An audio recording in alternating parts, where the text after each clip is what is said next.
Hey guys, hope everyone is well. I apologize that I haven't done any reviews in a while, but I'm here now, so let's get into it. I have a few trades that I took this week I want to review, and um, one of them is a swing trade that I've been in since last week, but I'll recap that right now. So let's get started here on the USDJPY on a weekly chart, and nothing's changed over the years. I've still, just been implementing the same concepts that I have always traded: trend lines, fibs, support and resistance, supply and demand. One more thing that I have implemented over the past couple of years is the concept of liquidity and what price has done most recently and what is the reasonable target or expectation regarding liquidity, like where that next zone is of stop losses or orders, so to speak. So liquidity is just, market orders in the forms of buy stops, sell stops, stop losses. So you're just kind of trying to identify those areas on the chart that there's a lot of orders resting in one way or another. So yeah, kind of started on the monthly chart actually. And, when we fail to get momentum through certain levels, my first indication is like, well, maybe that was a liquidity grab, or so for example, if we look at this monthly candle right here, which would have been December, it was a strong bullish candle, and then in January we blew the top off of it but closed bearish. So basically all I'm trying to do is identify the most immediate direction, and then I just start whittling down. So again, here's that large bullish monthly candle. December closes, we blow the top off December's high, and then we start breaking out of a little bit of a range with that little liquidity grab there, or just failure to move through up to this high. So as I'm working down, I'm keeping that theory in mind. I think this market wants to go lower. Where would the most reasonable levels of liquidity be? So that's when you start looking at your most recent swing points. And if I'm looking to sell this market and I want to take it down to a major liquidity level, this low is basically my first target. This low would be like a second target, major target. And so those are the kind of thought processes that I'm keeping in mind as I'm trying to develop a reason to go short and find the optimal trade entry. Remember, I'm all about mapping the market. So as price starts, ebbing and flowing, we have a large impulsive move which goes into a corrective phase, and then we have another large impulsive move which kind of has like a downward sloping correction, and then we have another impulsive move, right? So keeping that in mind, impulsive, corrective, impulsive, corrective. Now I just need to find all the confluence. And as I'm whittling down, this is when I'm starting to bring in some Fibonacci, some trend lines, some support and resistance. Remember, if I map this market out, my most recent really recent swing point is kind of up in this area here. And I'm all about the confluences, so I can grab all the different swing fibs. You know, that impulsive move really starts there. So we can bring that one down. So now you're starting to see a lot of overlap of fibs. And I mean, you can just grab them from everywhere. Just get a general idea of where's the most fib confluence. And that's popping up kind of right in around here where that trend line is. Bringing in another quick little trend line here. In fact, I actually drew it like this. Didn't get a close below it. Quick little spike, broken, and then failed to close below. Retest, another retest, and then broken, and then retesting it on the backside. So I'm all about X marks the spot. I like to, these are my favorite types of trade setups where you have all this clustered confluence coming together in a single area on the chart. Choose wherever you want to pull, you know, support and resistance. This whole area here is technically, you know, support. It goes all the way back here. You know, it was resistance. It broke through.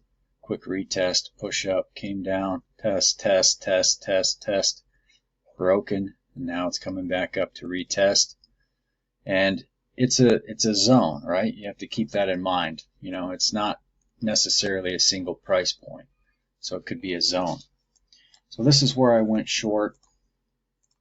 It took 2 tries. I was pretty aggressive with the first entry, and just it was a first test entry, and actually it was a limit order at 154.50, and I didn't have that big of a stop loss, and it was only about 25 pips or so, and just barely got tagged.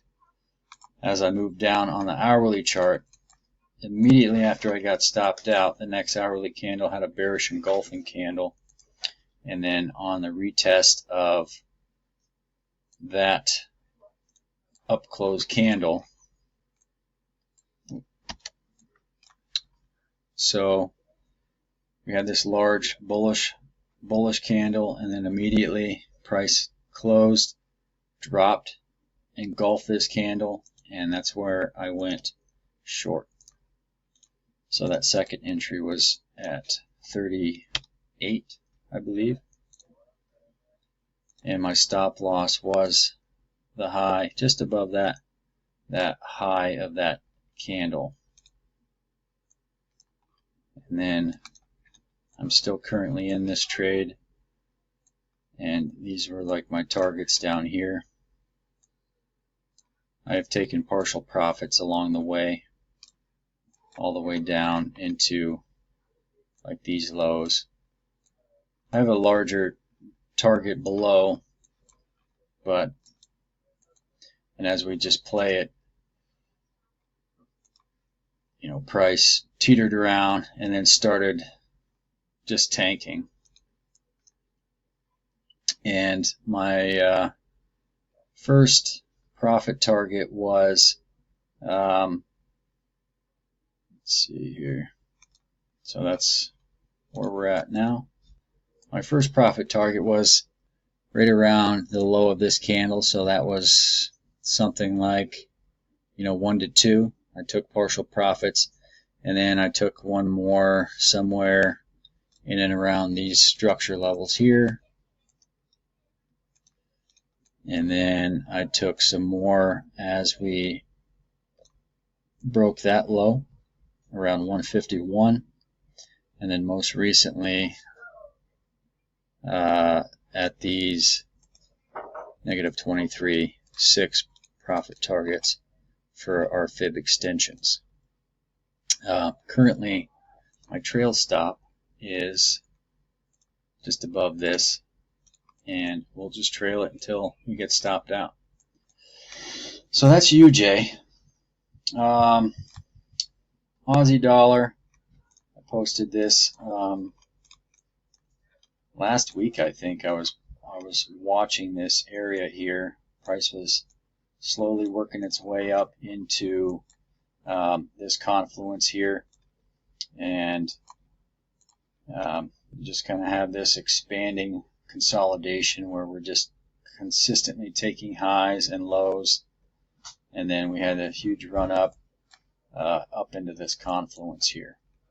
And as we whittled down onto the, well, let's see, daily chart, I had kind of the main zone here that I was looking at. Main little supply zone that once this area was broken, it's kind of established there and then had a huge drop out of it. So it's our first time coming back there. So I didn't want to get on the first test. I wanted it to try to reach for this upper trend line here a little bit, and then also I had this larger trend line as well. So as price came up, this was a limit order at 64, and you can see it a little bit clearer on the hourly. So we came right up into 64. I wasn't entirely sure where exactly it was going to intersect. This would have been obviously over here the ideal entry where that intersection is kind of taking place. And then, but I just left it at 64, felt confident in the level. My stop was just essentially at the high of this, which was well above most of the general confluence there. Fib-wise, there was, I believe, some fib stuff there, right up 50%, right around that that area there. I think actually,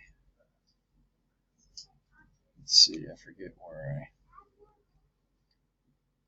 I drew it exactly from, but anyways, that 50, it was right between that 50 and 61.8, was right up there. Now, there is a possibility that this thing's just going to drip all the way back down, but I don't really know that, and I wasn't really willing to, you know, with it being kind of a tighter stop in the grand scheme of things, I just wanted to get in, get out, get that quick initial move. Now that we've kind of broken back in, next week we'll reassess, see how price is reacting. It's a possibility that, you know, this is a large impulsive move. We might find a kind of a bottom back in this area here and kind of curl back up. So we'll just have to play it by ear next week. So that was just a 1-to-1 that went off today. This as well, I traded this area up here, 78.6, and some structure up here. This was last week or the week before. So right up in there, that nice confluence. That was a nice trade down. I didn't catch the whole move. I just stacking base hits. So 1-to-1, 1-to-2 generally is what I've been grabbing these days before taking partial profits, and then just trailing the rest. Just really kind of depends. This was a double entry, so this was also a limit order up at 90.50. So I got triggered in on the first test of that upper trend line there. See it a little bit better on the 4-hour chart. Nice little level here. You can see kind of a demand zone that was established after this little bit of consolidation that kind of really pushed price up. We came back down, broke right through it, and then kind of established this long wick and using it as a supply. So dragging that over. Nice little first test entry. It did have a nice initial reaction off of it, 20 some pips, and then had a a second go at it. So my first entry again was first test, limit order. Once we broke this trend line, I did get a second entry on the retest of this, which corresponds to this right here. And initially my stop was about like that.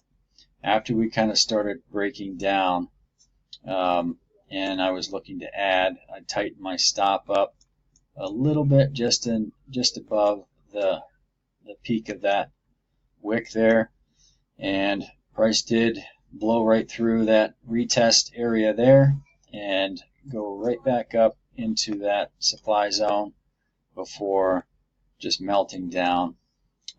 So this entry, not the best entry, but I took that off at 1R, so like a 1-to-1, and then this entry I took off as we were coming into this area here, because again, this is, you know, we go from supply to demand. So some lower targets here. That's also the previous monthly low liquidity. So I do anticipate that getting swept, but you know, you can see we came right down in there and then, you know, just consolidated. So that was a nice trade as well. Talked about Aussie, pound yen. So I've been trading pound yen. In fact, I strictly traded pound yen only for over a year, and so I rather enjoy it. It has some pretty wild moves at times, and sometimes does some unexpected things. But anywho, so we had taken this low here and had a pretty aggressive, impulsive move up, which seemed like it was kind of breaking a trend line here, and then just doing a bit of a corrective structure here on the 4-hour chart. You can see it better. So we have a strong impulsive move, kind of broke this trend line. Didn't really break any structure, and typically I have a little bit more confidence in these types of setups when the kind of like a major structure level is violated in addition to like a trend line break. So say, you know, this peak happened, you know, down here, and there was like a visible, you know, a visible point where price was unable to go above, and then it dropped down, and then we had an impulsive move which violated that structure. Yeah, you have these minor internal structure levels, but this is kind of like a main level here in the price swings. So that wasn't violated, so that was kind of a tick against it, but I still traded it in anticipation of a breakout, and it was very profitable in doing so. Eventually it failed though, but so on the hourly chart, as we came down into this demand zone here, we wicked the previous day's low. So the market opened, you know, somewhere around here. We traded down, had a little bit of an impulsive down, and then came into those lows again, had a spike below, also below that, and then left this nice pin bar there. So that was kind of my signal to go long. And on the next bar, I found a lower time frame entry, and my stop was very tight on this. I think I gave it maybe 20 pips or so, which is pretty tight for GJ. And again, I was just taking, you know, I think I took maybe 30 pips or so on this initial one. Left the trade second part risk free, because remember, I'm anticipating this to break out to the upside because this is a corrective structure. Just barely missed this big wick right after market close that day. In fact, my trade level was at 80, so because it was very close, 80.9, I remember. It was very close. I thought that the spread was actually going to take me out, but it just barely missed it. I mean, like the spread is usually 3.5 pips during market, and the spreads had normalized enough back to that level that I just barely missed getting taken out at break even. The next day, and then price ran all the way up during the Asian session, kind of did this little fake breakout, traded back down, and I had established this trend line, and price had came down, established here, respected here, or established here, respected here, broke, and then immediately broke back up after an hour or so. On the hourly chart, you can see it a little bit better. So did this little curl swoop thing here, and I entered on the retest of that, anticipating that this was a fake grab, just like a fake breakout, like a liquidity grab or so, whatever you want to call it. And then this is one of my favorite things to look for, is something like this where we have like a strong bearish candle, or flip it, and then have kind of a little doji indecision, and then boom, totally engulfs this, get a higher close on it. So now I was anticipating this trend line to hold at that time. So my second entry was at the retest of that. My stop was down there because I wasn't expecting this low to get taken at the time. And target wise, I believe I took it off at this high, partial profits, and then left it at break even.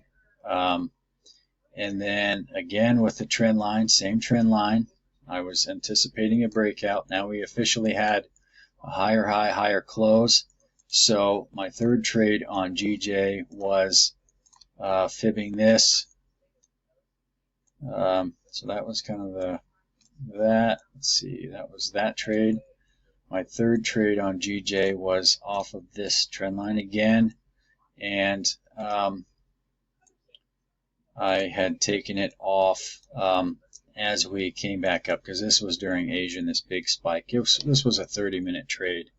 It was like 60 pips or something like that I took. Yeah, just a little over 60 pips. And I took that one full off. At that time, I was I was anticipating price to continue to move up.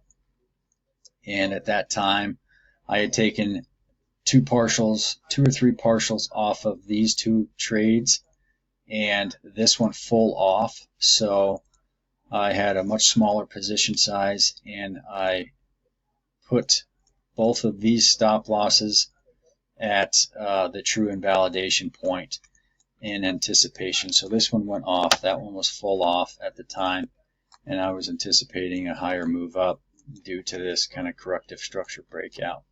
But price just dripped down and broke. And this was the beginning of the week, so we kind of made the high of the week on Wednesday or Tuesday, and then dripped down, broke this structure back up, and I took a short off of this level here. I had two entries.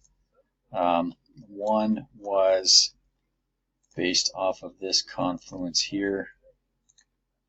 Not the best entry, but I anticipated this zone to hold, and this break candle here was my hard stop.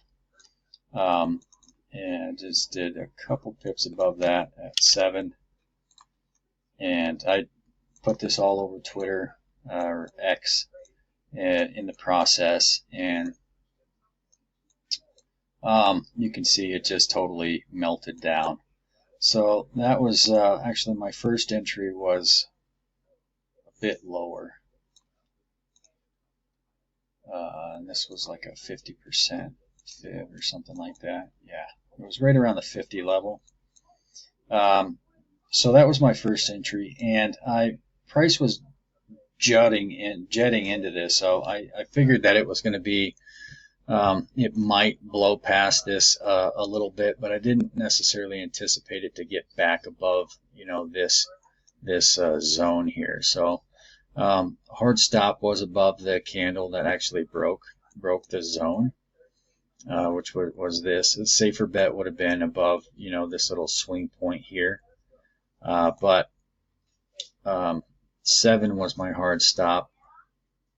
I posted that on X, saying that was my hard stop. And I did actually get another entry at this 618. So that was about a 20 pip stop.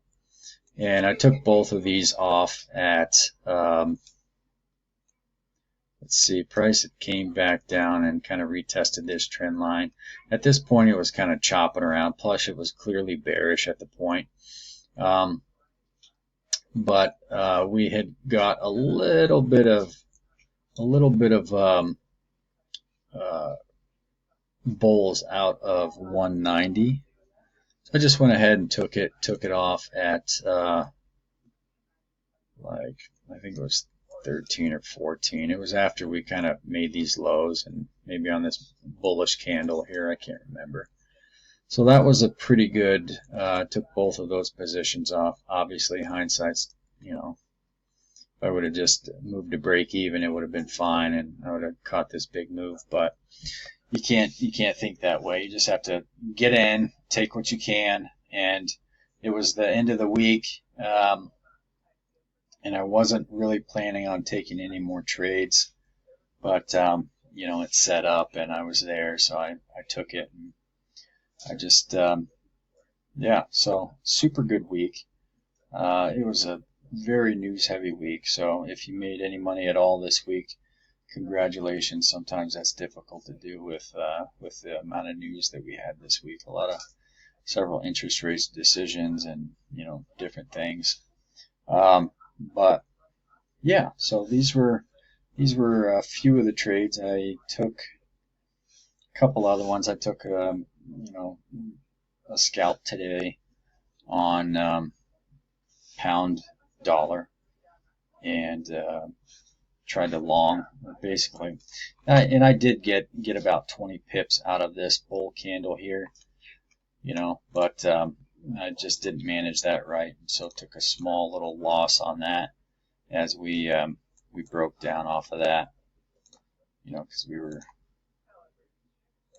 was like 786 or something like that. I don't know, it was just this main initial fib here at 786. Had a little bit of a 20 pip pop out of my entry point, but didn't take nothing. Didn't have a chance. By the time it was up there, it was already back down. So it was very low risk, 0.12%, basically playing with a little bit of house money.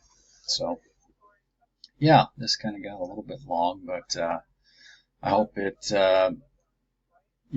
clears some stuff up and just kind of shows you my thought process. And it's the same stuff, like it's every week, it's the same stuff, same types of setups, just finding the confluence, man.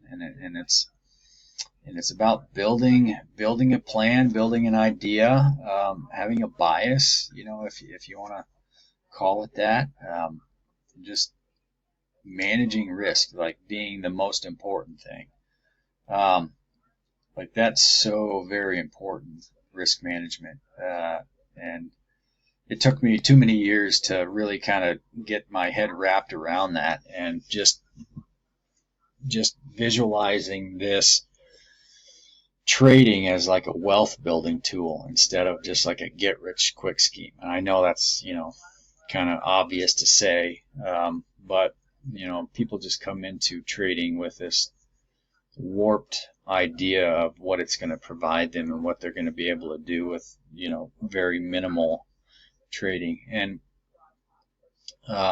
you know, honestly, the technical side of it, it's not difficult.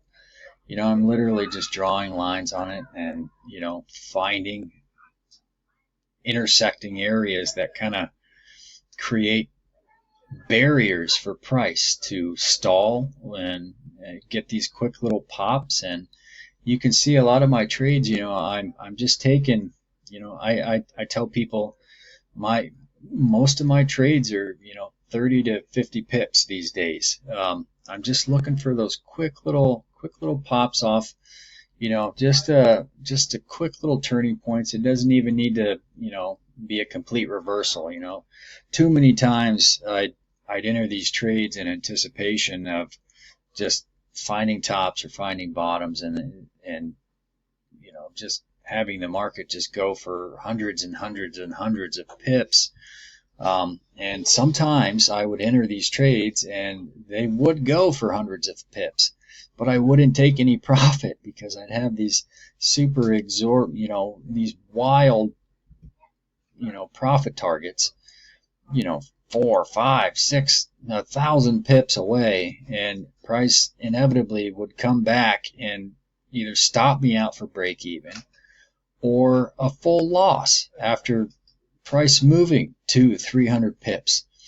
And that used to drive me absolutely mad, and I did that for far too long as well. And yes, I have caught some 1,000 pip trades before where it just never comes back. You know, but that is so rare to be able to you know, to have precise entries with like small stop losses in this, like these ridiculous risk to reward ratios. Yes, you can make tons of money on very little risk, but they're very few and far between. In my psychology, I need a higher win rate than 20%. Like, that did a lot of emotional damage on me over the years of, you know, having these trades go 100, 200 pips in my favor and then come all the way back and stop me out. And oh man, that just drove me mad. And it caused a lot of emotional issues and turmoil and, you know, depression. And I was like, God, I can't figure this out.